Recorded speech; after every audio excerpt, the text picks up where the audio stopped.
Parce que c'est le move qui est tellement anecdotique, qui n'est pas attendu et qui au fait vient du cœur. Et quand ça vient du cœur, en général, ça fait mouche. Ça fait mouche.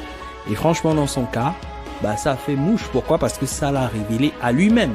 Il a compris que purée, au fait, j'ai une voix. Parce que vous pouvez avoir une bonne voix, mais quand vous posez sur de la musique, ça passe pas. Vous n'avez pas les bons accords, vous n'avez pas la bonne attitude de voix, vous n'avez pas le bon timbre vocal, vous n'avez pas les bonnes vibes.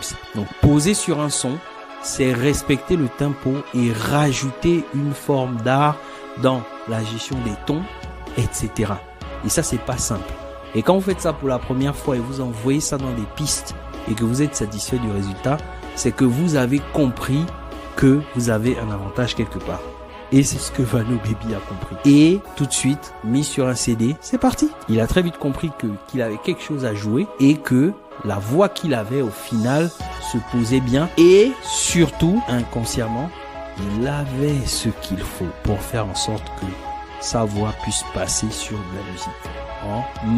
En maniant de la technique, au fait, une technique qui n'a pas spécialement apprise dans une académie, mais une technique qui est innée. Pourquoi? Parce que quand vous avez quelque chose en vous qui va vous faire percer dans la musique, ça vous fait faire des masterclass comme ce que je viens de vous expliquer. Premier jet, redoutablement efficace. Alors, il faut savoir que quand vous démarrez une carrière artistique, vous avez une phase de démarrage liée à l'ambition. Une fois que vous avez bien nourri votre ambition, à un moment donné, il y a ce que j'appelle l'événement déclencheur.